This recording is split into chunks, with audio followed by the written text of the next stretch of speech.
This and more coming up on The Whitney Reynolds Show.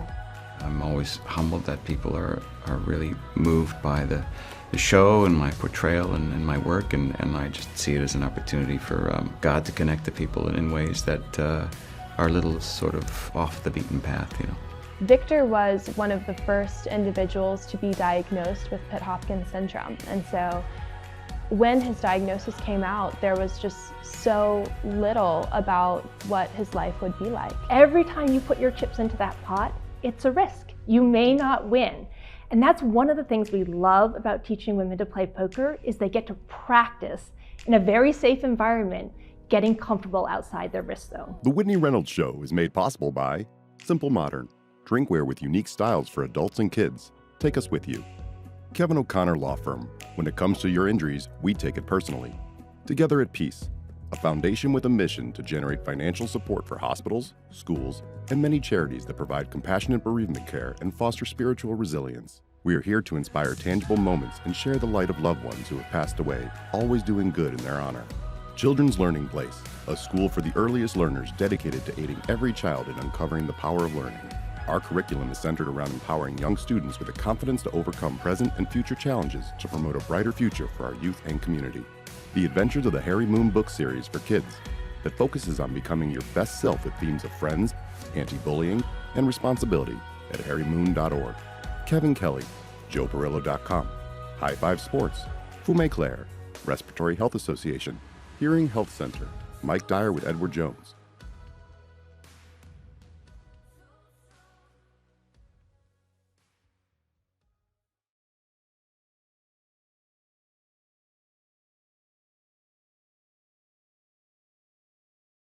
Join us as we feature inspiring individuals who are using their voice, talents, and resources to address pressing issues. Here we believe your story matters.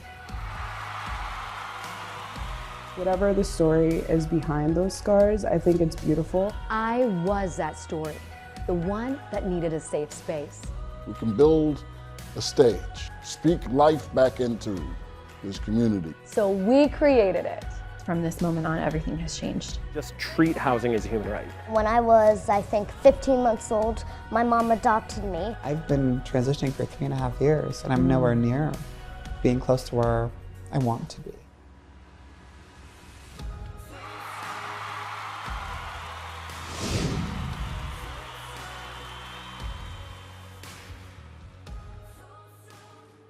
Meet a woman who pulled her own seat up to the table, and she found her power and is now sharing that with other women across the country. I spent much of my career on Wall Street, so I was surrounded by poker, but I never had the courage to just sit down and play. And when I was asked to join Poker Power, I didn't know how to play. Who we were back in early 2020 and who we are today has really evolved. Originally, we were working with teenagers, with girls, giving them the skills to really help them with that first step onto the ladder. And we still do that. It's very much part of our origin story. But mostly we are working with women in the workplace, all the way from interns to CEOs, to give them the skills of poker. Erin is the president of Poker Power and believes that there is a new life skill in every hand, empowering women to win on and off the table. So I always go first to negotiation and to risk taking, because I think those are two areas that so often women feel they want to get better at. So in negotiation, when you're playing a poker game, every hand is a negotiation. You have to set a price or you have to meet someone else's price. And when you're negotiating with your cards, you don't see anyone else's play. And so you are working with imperfect information. And you're having to think about, what do I have? How strong or how weak are my cards? What could my opponent have? And most importantly, what do I think they think that I have? What follows that is the risk taking, because every time you put your chips into that pot, it's a risk. You may not win. And that's one of the things we love about teaching women to play poker, is they get to practice in a very safe environment, getting comfortable outside their risk zone. When people come to you, what kind of stories have you heard that are at your table? What we see with our women is that they are looking to advance. It can be in their personal lives, it can be in their professional lives. They want to go in and get a promotion. They want to ask for a raise. And what they're finding is through repetitive play, they are able to improve the skills that they need to go and have the courage to do that. I've been talking about equal pay for years and years and years. And the reason for that is that, early in my career on Wall Street, I learned I wasn't paid equally. And it was a very difficult lesson to hear when I was 29 years old. What came out of that is, one, a TEDx talk. So I was able to talk about it and put words around it. But what I did is I came up with practical solutions to solve that problem. And this was before I knew about poker. And now what I say is that if we want equal pay, if we want workplace equity, all we have to do is teach women how to play poker. It is that powerful. You mentioned that poker brought out this side of you that made you very reflective about your past. Whenever you were in the investigation of how poker could have helped you when you were younger, what did you discover? Well, one is I didn't have the courage to make decisions, tough decisions, life decisions. I find marriage challenging. Let's just start with that. But I also have worked really hard to be successful at that. I think of myself as not being a quitter. One of the lessons you learn in poker, and it's called discipline, you have to have the discipline to fold. There is a Kenny Rogers song about being able to walk away from the table. And poker gives you the permission to walk away. And I think so often in our personal lives and in our professional lives, sometimes we recognize it's time to change. We are at a dead end. We are not being valued. We're not in the right place. I think poker helps you understand when it's time to fold those cards and start again. Because in poker, there's always another round. There's always another opportunity to place a bet. And that's incredibly empowering. Wow. Well, thank you so much for coming on. My pleasure. Thank you.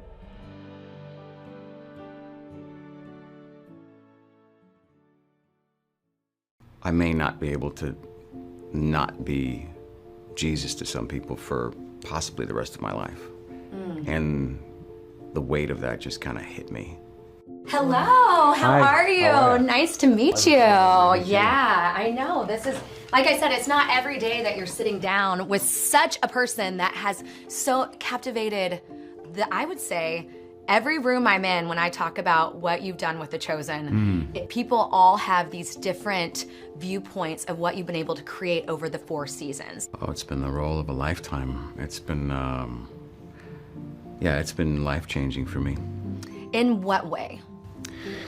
I think in how I approach my life on the day-to-day and how I connect to people. 24 hours with Jesus. Jonathan Rumi welcomes us into his journey and the crossroads this role has taken him on. To just decompress and through prayer and to get solitude. I think solitude for me is an opportunity to refresh and to really just dialogue with God and recharge. Last fall, we flew to Texas, and one thing was evident when we walked the set. There's been major growth in every season. What has been one of the hardest pivots by being now portrayed as Jesus? Because with that, there's a lot of responsibility. Yeah. I'd say the hardest thing has just been dealing with the celebrity of it, I guess. Trying to, or knowing that people have certain expectations when they meet you in person. And there's a famous saying, what people think of me is none of my business. So I try to really embrace that and just be present with people as I meet them. Whether or not I meet their expectations, I don't know. But I try to meet people where they are and to be gracious, and I'm always humbled that people are really moved by the show and my portrayal and my work, and I just see it as an opportunity for God to connect to people in ways that are a little sort of off the beaten path, you know. And with your celebrityness expanding like it has, I saw that you made a video on Instagram and you were saying, oh my goodness, I have hit 1 million. And I wasn't even on here that long ago. And I found that fascinating because it is this growth. You know, sometimes celebrities have these rock bottom moments of when they expand so fast. Have you had any of those in the last 4 seasons of like, pick myself back up and keep going? I think that happened before I booked the show. You know, I just released a documentary called Jonathan and Jesus, and it sort of chronicles the journey that I've been going through as a result of playing this character.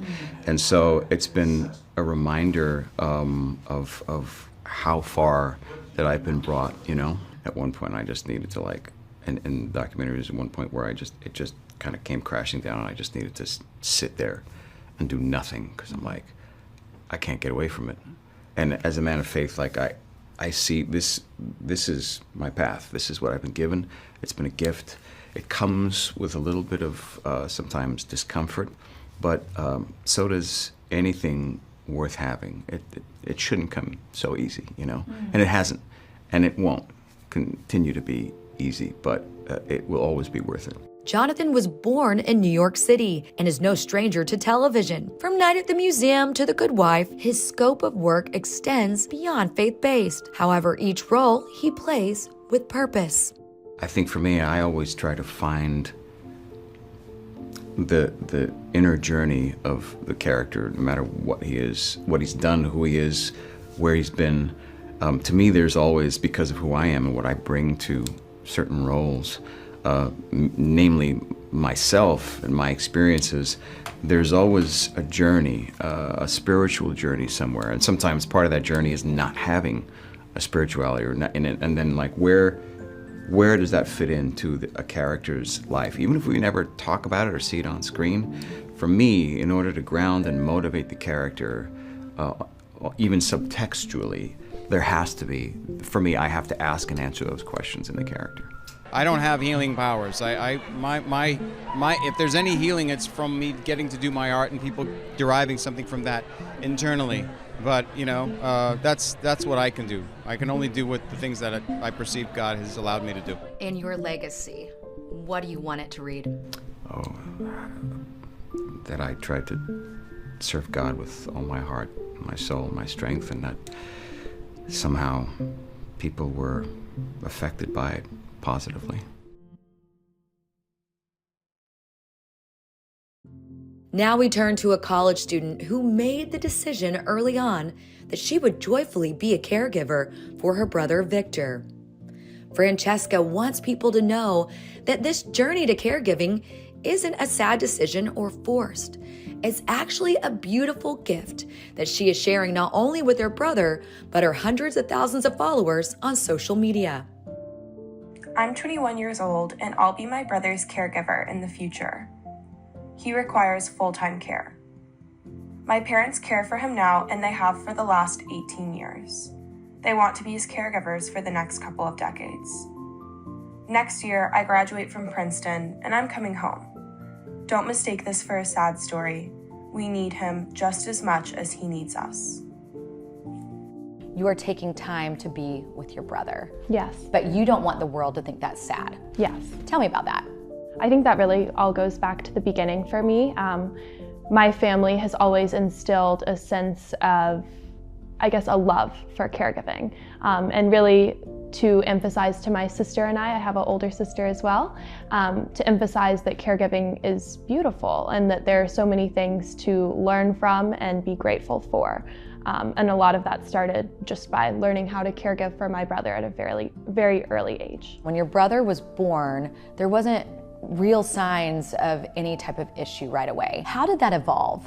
My parents started to notice his developmental delays as he started to get older. When he was first born, it was really hard to tell any differences at all.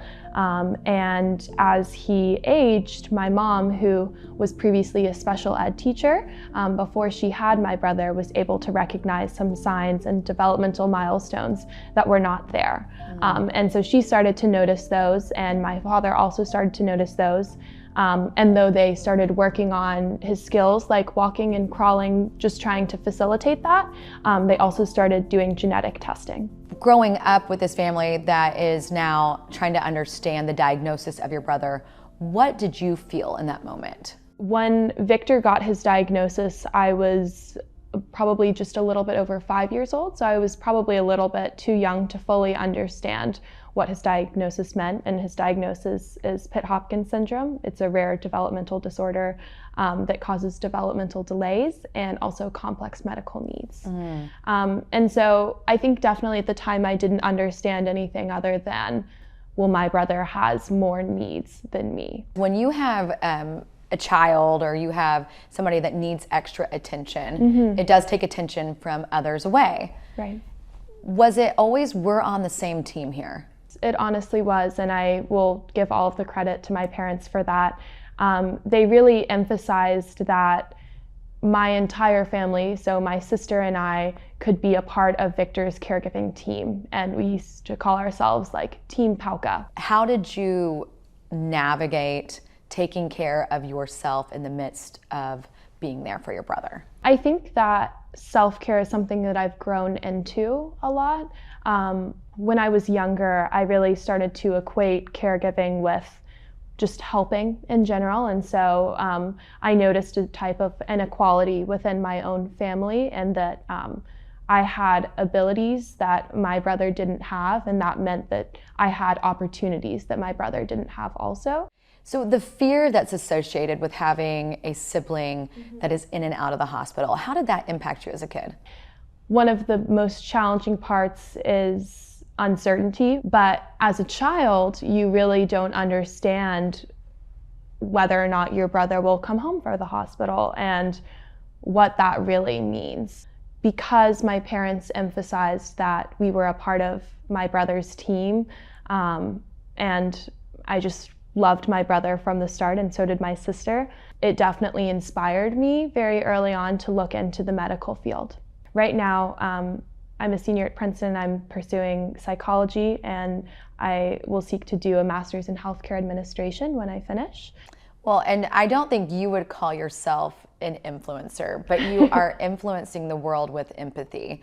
Again, that's how I found you, was on Instagram, and your videos connected on a deep level. You were sharing the story of what you have been through, but also reminding the world this is your choice. Right.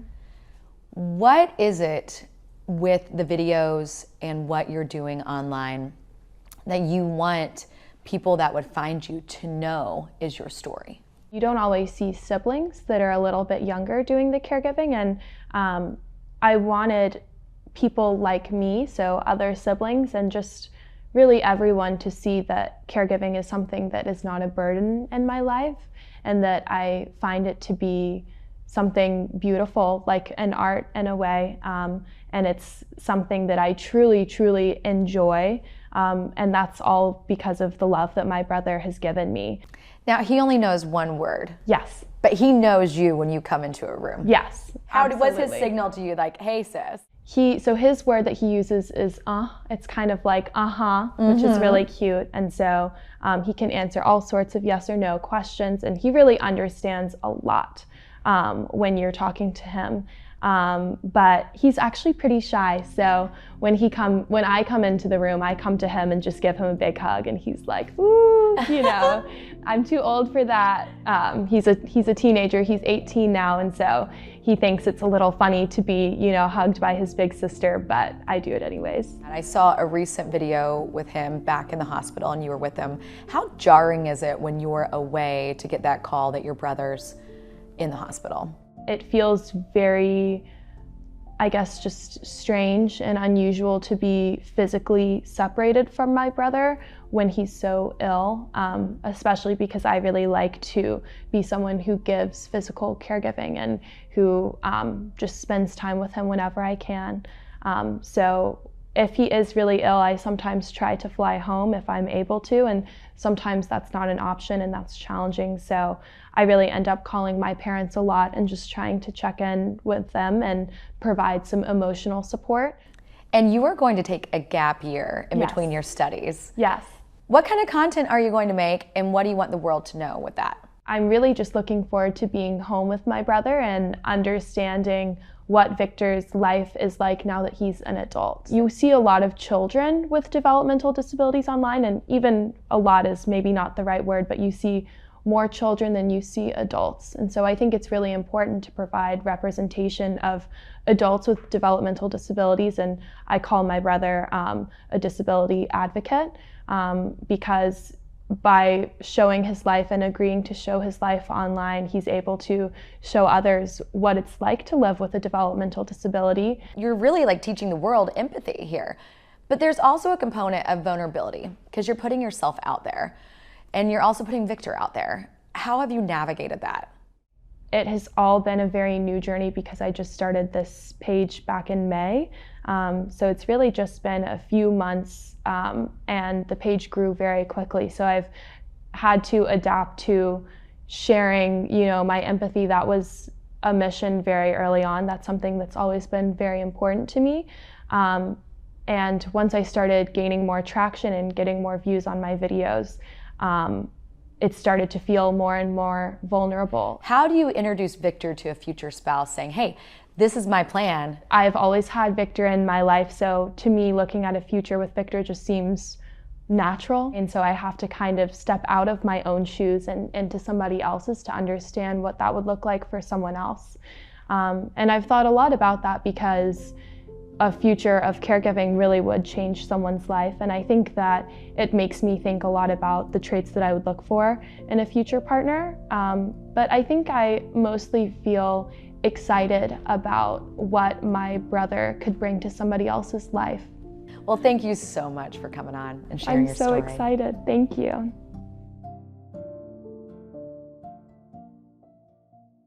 How does it feel to be back in your hometown doing a performance like this? It feels fantastic. I mean, this is where I'm from.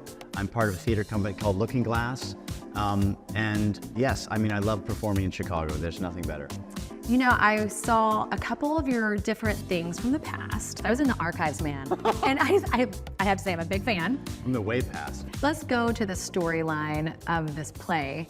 This is like a moment in time. This is something that shaped so many different things that now we live in today. Yes. What is it like telling such a deep story? Well, the script is incredible. It was originally, he wrote a book. Stefano, this Italian guy, wrote a book about this experience. It was like, it's a huge book. And it's written almost like in prose. So then it was adapted, and then he made a theater piece out of it, which was about 5 hours long.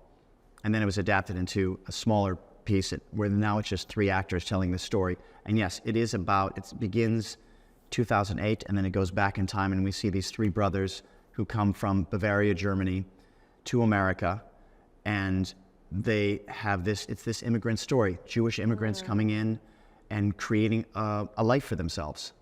And through that, they create a bank. Capitalism is born out of many things, but that is one piece of it. Yeah. And it's a really wonderful, beautiful story. As an actor, and you're reading through these lines and understanding, okay, I'm taking on this role, what do you mentally go through to get there? Well, I think it always comes back to how am I like this character? You know, what part of me can I take from? Where can that begin? And one of the characters that I play is a guy named Robert Lehman, Bobby Lehman, and he's a real, he's a little tense. He's a little tense. He bites his nails. Are you tense? Sometimes. I wouldn't gather. He bites his nails. He maybe bites his lip. And I was like, okay, I can identify with that. Sometimes I bite my nails. But there's something inside that's going on, but he doesn't show it. He's very cool and calm. And okay, that's a little way in. You have to find these little kind of ways in. He's an artist. He loves to draw. He loves to paint. He loves horse races. There's, so there's all kinds of little things. The brother that I play, Meyer Lehman, he's innocent when he first comes to America. He's young. He's the youngest of the brothers, and he gets made fun of. And there's always these little things that you can kind of start with. What do you hope the audience takes away? Well, I hope they get to see a really exciting, deep, moving story about 3 brothers. And I hope they take away that and what that must have been like to come to a new place where you don't speak the language and where you have to begin again. I think a lot of people can relate to beginning again, to starting over, to starting with nothing, perhaps. We hope this inspired you with a close-up look at the innovative ways these entrepreneurs are creating meaningful impact, driving positive change, and inspiring others to do the same. Remember, your story matters.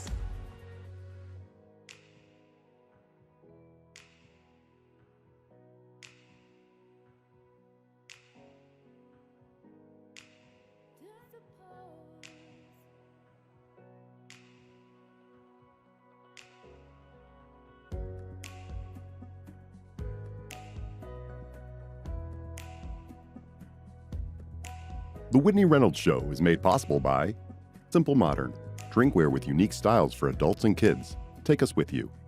Kevin O'Connor Law Firm. When it comes to your injuries, we take it personally.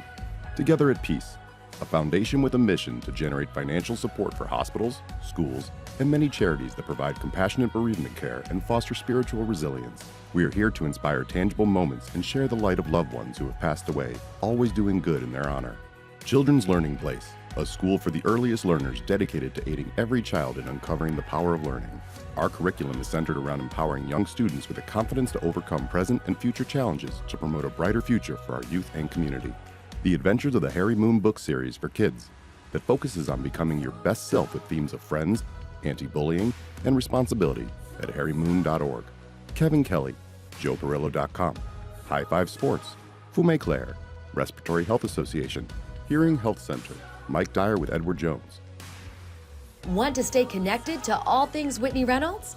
Well, follow us on social media and you'll get exclusive content and updates from the show. All episodes are available for streaming anytime.